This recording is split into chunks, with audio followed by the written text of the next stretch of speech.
magandang araw po ulit sa inyo from Joe Clinic Channel. So, health tips po ulit tayo ngayon. Ang health tips po na bibigay ko ngayon sa inyo ay tungkol sa masakit ba ang transvaginal ultrasound kapag pinagawa. So, yun. Sa mga mamshi, kapag po natatransvaginal ultrasound ang isang buntis, ito po ay depende sa pain tolerance ninyo, ha? Pero sa 1 to 10 na level ng pain sa mga hindi po masasaktin or mataas ang pain tolerance, nasa 3 lang po yung yung score. Yung iba nga po 2 lang. Yung iba naman kapag nagtatanong po kami sa mga client namin kung nasaktan ba sila or nag-uusap sila mga buntis, kapag sila nagpapa-ultrasound, sabi nila hindi. Yung iba naman, ang sabi, medyo masakit. Kunting masakit. So, dahil ang transvaginal ultrasound po, mga mamshi, ito po ay probe na pinapasok sa vaginal canal.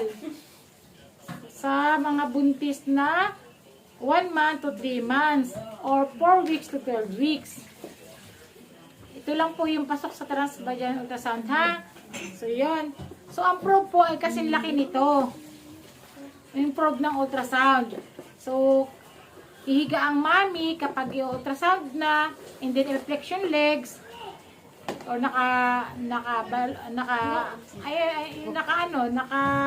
yung legs, yung both legs, sa bed.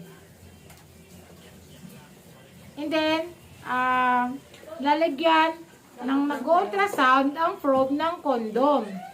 So, yun. Para po, bawat client po, bawat i-ultrasound na buntis, o kahit hindi naman po buntis, ay lalagyan po ng probe. At ito po ay single use. And then, nakaplex ang legs ng isang buntis o ng isang client, pasok sa vaginal canal, sa puerta, hanggang vaginal canal. So, ang probe po ay may condom at meron pang ilalagay na lubricating jelly or KY jelly. Kaya madulas po yun. Kaya yung iba po, hindi nasasaktan. Yung iba naman, konti lang sakit. So yun, ganun po yung mga naririnig namin na mga feedback kapag sila ay na-ultrasound. So mga mamshi, ibig sabihin, hindi po sobrang sakit o hindi masakit ang transvaginal ultrasound. So, bigyan ko po kayo ng tips kapag magpapa-ultrasound kayo. Habang ginagawa po yung procedure, ang gagawin nyo lamang po ay inhale, exhale, inhale, exhale. Huwag kayo mag-stop ng inhale, exhale hanggat hindi tapos ang procedure na ginagawa sa inyo. Para po, hindi po kayo masaktan or makaramdam ng pain. So, ganun lamang po mga mamshi.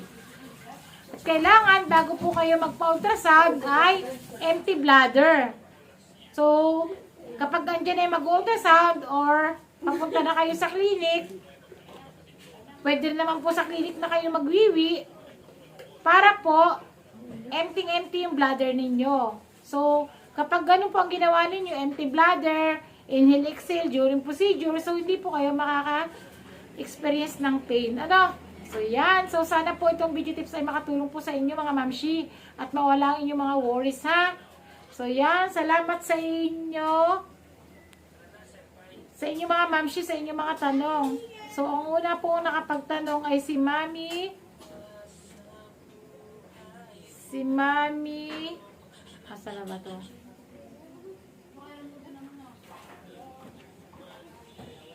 Ito, si Mamshi Angie. So, shout out sa iyo, Mamshi Angie. Salamat sa iyong tanong. At sa mga Mamshi dyan. So, yan. So, sana po ay nakatulong ito sa inyo, ang video tips ko. And then, don't forget to like kung nagustuhan niyo po ang video tips ko. And then, paki-share na rin po para po makatulong po tayo sa iba natin mga Mamshi.